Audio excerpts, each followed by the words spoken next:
The show, Measure My Measure, my first solo show, my first body of work I've done since graduating from my bachelor's degree, 2012 at UVic. Went traveling, came back to Victoria with a fresh mind, but wanted to readdress the same issues that I was doing back in my undergrad degree. So basically, I was doing these meticulous paintings where I was very interested in taking the idea of sort of color field painting and breaking it down to the level of easel painting, doing these meticulous marks, repetitive meticulous marks, and seeing what happens when you stick to a relatively strict structure, and what happens in terms of variation, color, and texture, things like that, when the artist has to perform under these specific rules. So I decided to take that a bit farther, moving back. I'll talk about this piece right now. What this piece is literally cutting up one of my old paintings. It is, I call it just a reconstructed line painting. And it's where I took one of my paintings where all it was a dense structure of repetitive lines going up and down, acrylic on canvas. And it was a very large painting, 13 by 13 feet. And I used a X-Acto knife to slice every one and then tie them together. So I created this new structure that's one big, long, sort of almost sculptural line, well, definitely sculptural line, rather than a painting. And what I also measured how long that this piece was, so it became, and I have to say, it's not totally exact, but it's somewhere in the ballpark of 2.58 kilometers long now. That's all the way stretched out.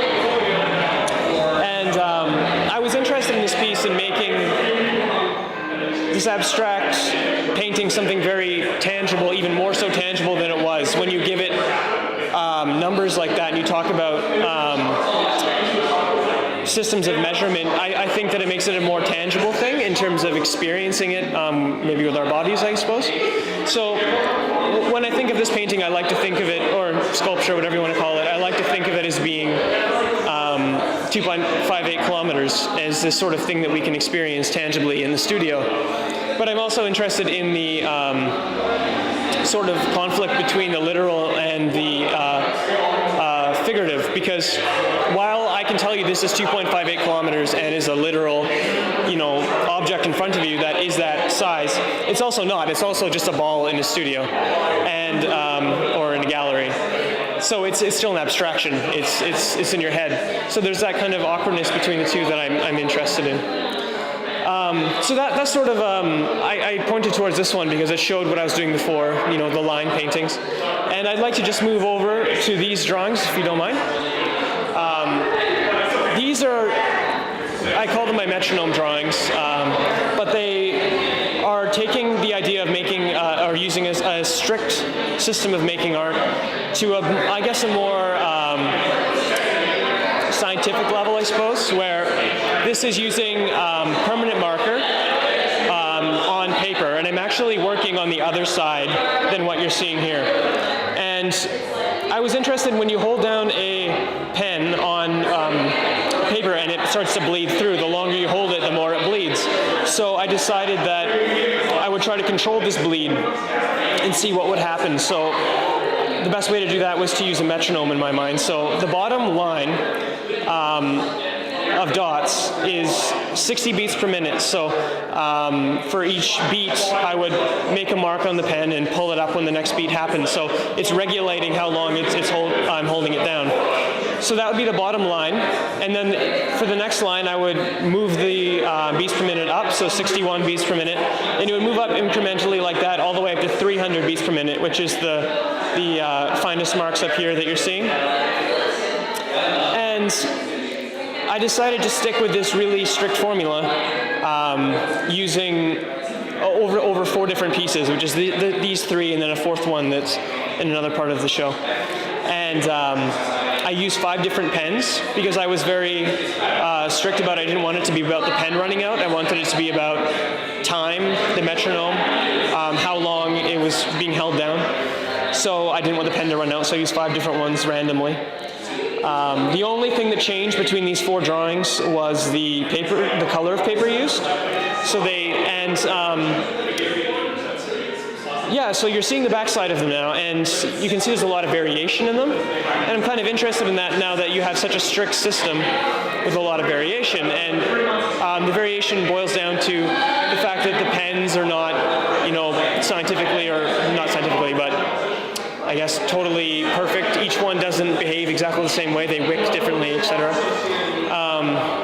The grid that I made with pencil on the other side, for example, to use this all, wasn't 100% perfectly accurate because I'm, a human. And also the way that I made them, despite the fact that I'm using a metronome to control how long each dot is, I'm not perfect. I miss it sometimes. And also, what should I say?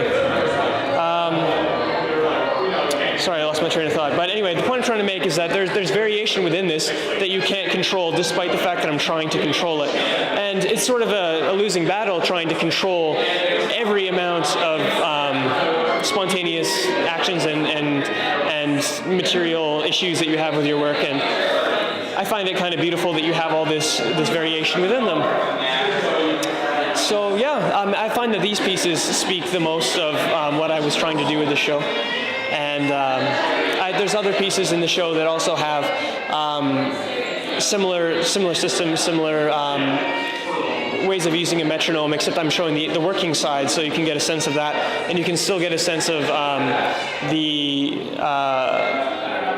or you can see where I'm working, and it's a more sort of tangible, physical presence of making the mark. While these ones, it's kind of a ghosting.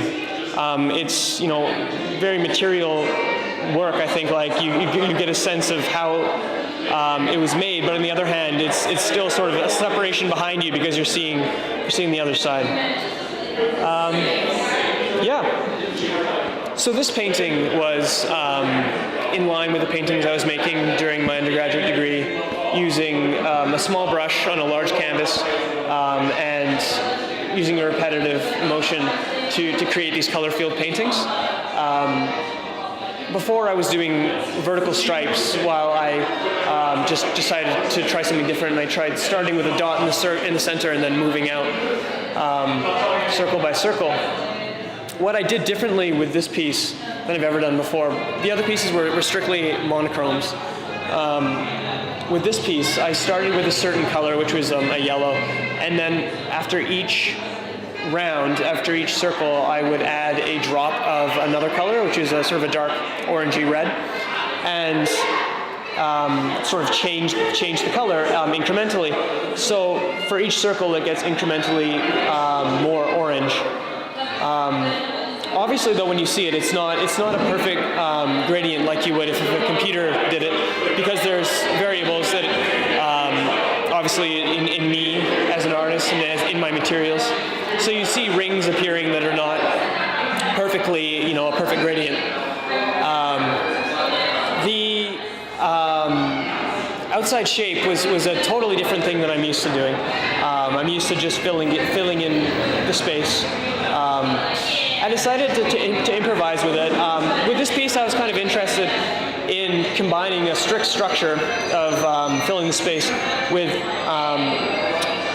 sort of more spontaneous elements. So this has a more spontaneous sort of improvised silhouette, I guess, that I decided to stop at. And then I decided to add this wash at the end, which is, to me, the total polar opposite of what I was doing before, which is a very controlled system of making marks, while this is just totally letting it happen. I have almost no control, or at least very little control, of where the pigment would spread, etc. So I lay it down flat on the ground, took the color I had left, added a bunch of water to it, poured it on, and let it settle. And the marks that ended up dripping down were just, I guess there was a slight angle on the floor that had it dripping down, and I'm glad it did. I think it's really strong visually. But what I really like is just this nice, I guess, connection between this really strict system of making marks with this totally or very little controlled way of making work.